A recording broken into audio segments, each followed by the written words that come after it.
Although printed documents are something static by nature, the program lets you automatically vary the content of text fields. This feature is useful when you need to print identical designs with different pieces of information, such as envelopes with different addresses. An important thing is that a dynamic data field can update its content only from one copy of the document to another, which consequently is possible when you print your document. In this way, the program works with address fields, file data, and counters. A separate group of dynamic fields includes page numbers and date and time fields.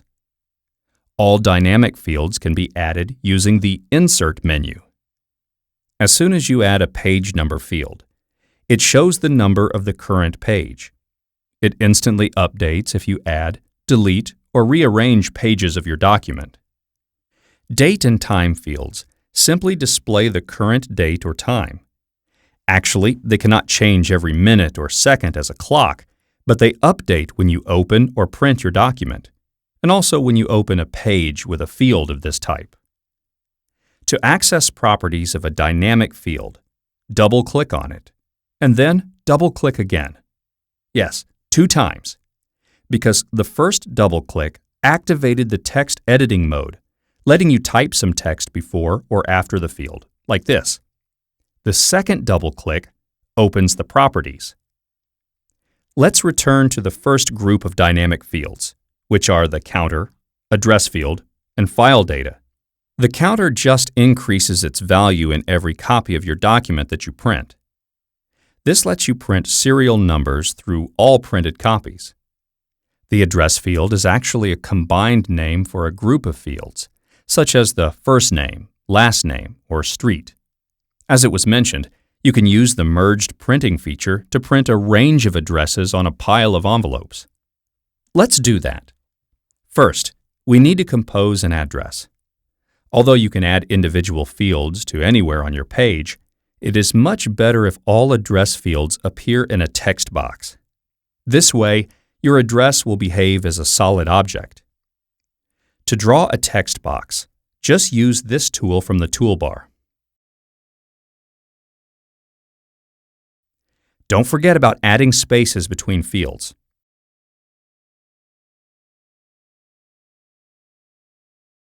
In fact, you can type any text here.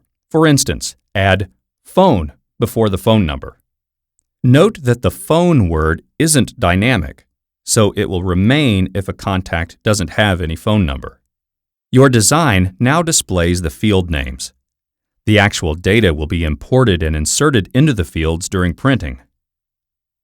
So for the second step, we should open the Print dialog and choose Contacts.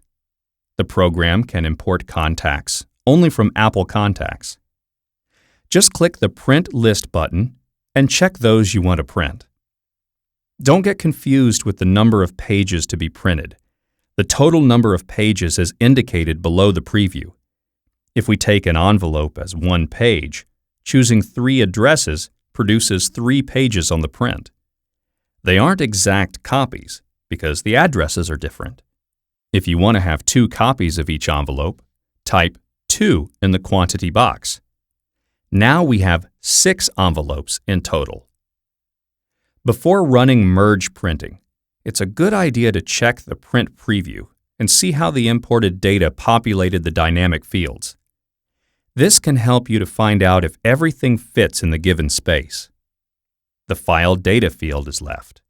It lets you import data from a text file located on your drive. In the simplest case, each line of your text file will be inserted into a file data field linked to the file. How to set up file data fields is described in the program's help. Again, to preview your design with the imported data, use the Print Preview as we do with addresses. What more can we do with the dynamic fields? Most of text formatting tools work with them. It is possible to change the font, alignment, color, and more. That's it about dynamic fields. We'll see you later.